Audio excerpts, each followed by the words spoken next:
Nike Lebron 17, Air Command Force. Where are we going with this? We're going to one of the fire sneakers of this season. An absolutely cracking colorway. Now, if I'm saying that about a Lebron 17, then you can take it to the bank that this thing is cool, because I love Lebron 17s. Absolutely. I would say I've reviewed, say, 10 Lebron 17s for the channel, and of those 10, 8 absolutely fire, loved them. 2, not so much loved them. But these guys here are really, really hot and are really high on my list of favorite Lebron 17 sneakers to have dropped this year. And then you've got that tie-up with the Command Force as well. It's an amazing sort of sneaker. It's an amazing concept. It's a great sneaker to look at. There's great history in the sneaker. All in all, the whole package is there for the Lebron 17 Command Force to be an absolute fire sneaker that's going to be dropping on April the 17th.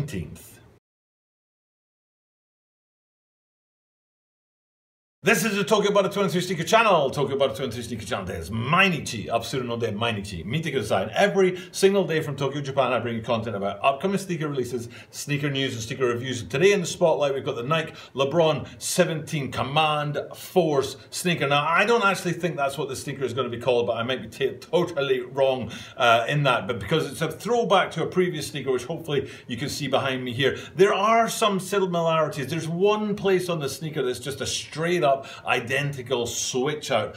Other places on the sneaker are just sort of hints back to that original Command Force sneaker. And it's, to me, it's a big sneaker. It's a really big sneaker for me at the channel because I get to say, I told you so. Because something I talked about previously, I think it was the Sprite, which came out about a month ago maybe, that when I did the review for the Sprite, there was something in particular I said in that video that I said, you know what, I think this is the start of something that they're going to carry forward into a wider run. That was a grade school sneaker, but I was like, you know what, they can take this to a full run, this particular feature. And what I'm talking about is that there have not been that many, I mean there have been a couple, but there have not been that many Lebron 17 sneakers with a white base and then the color on top. Usually it's something different from that, with a darker base matching the darker colors on top. But that white base of the Sprite with the colors on top is what we're seeing again here with this Command Force with the white base and then that multicolor. Now, I'll be honest with you, when I first saw this sneaker without looking at the title of it, the name of it, I thought Fruity Pebbles.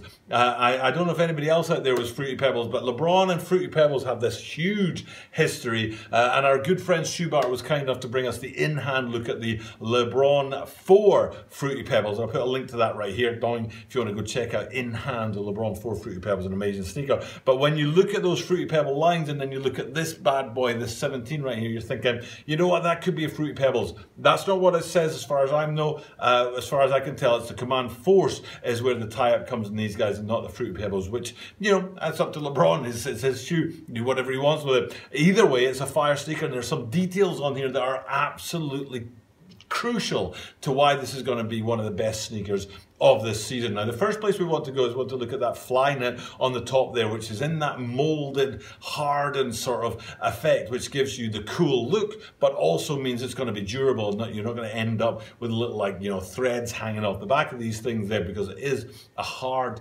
heel on the back that's been molded in there. And it's a very cool colorway. There have been a few sneakers that I've reviewed for the channel, the Lebron 17s, where we've looked closely at that swirly effect on there. I think I'm right in saying the Lakers colorway was one of the ones that had the really pop and swirl in there. This is even beyond that. This swirl, the color, the detailing that has gone into that upper fabric on there is absolutely amazing, and it's a really cool look. And again, on that white base, it helps the colors to pop and come forward. So it's a big yes as far as I'm concerned for the colorway on that upper. Now, I could go either way. I could go up or down. I think I'm going to go up because we want to go to that Command Force place. It's a direct, what would we call it? Direct insert into these Lebron 17s. Now, what I'll do is behind me here, hopefully you can see the original Command Forces, and it's the tongue that we want to look at. Now, the word force is on there, and it's pretty unlikely that you're going to see the word force on a Lebron 17, and you don't. But what you do see is that force font and colorway is a particular sort of style and design. And then if we fast forward to these Lebron 17s,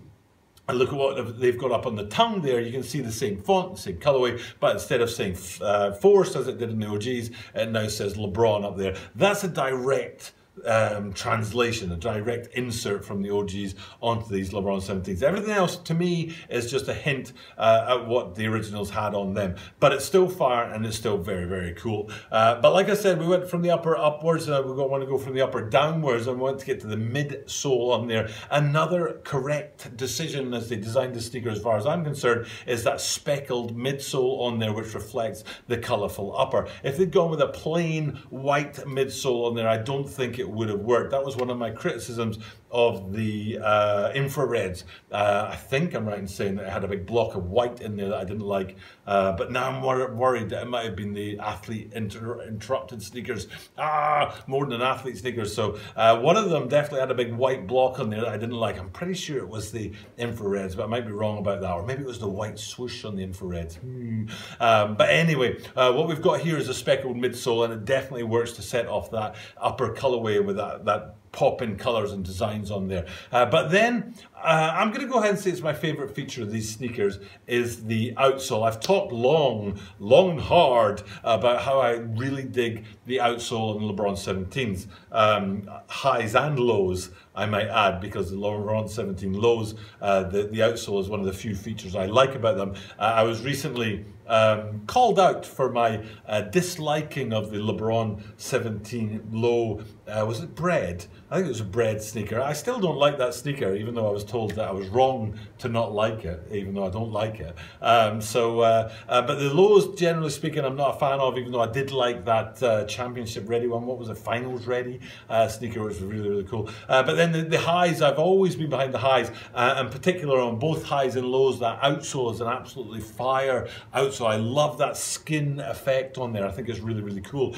But these guys go an extra level further, and instead of just being that skin effect, it's more of a translucent effect that looks through to a kind of glow color on the midsole that kind of shines out through the outsole. And to me, that's a really signature feature of these sneakers, and it's one of the coolest, if not the coolest part of these sneakers. So all in all, I mean, as a package, this whole sneaker is just really cool. From that straight takeoff of the force up there on the tongue down into a very, very cool, colorful, swirly upper, into that speckled midsole, and then onto that fire translucent outsole through to that glow in the midsole. It's just, to me, it's a great looking sneaker. One of the best LeBron 17s, and like I say, I've reviewed at least 10 LeBron 17s for the channel because I absolutely love this silhouette, and this particular colorway is a big yes for me.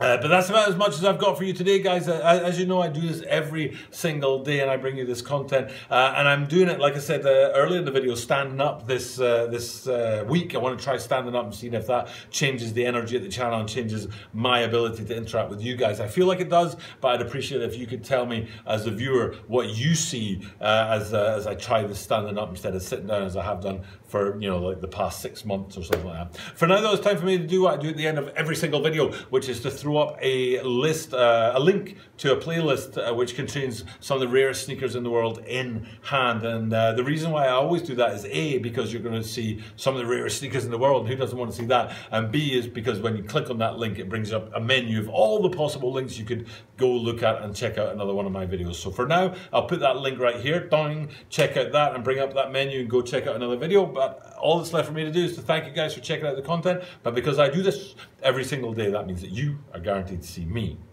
tomorrow.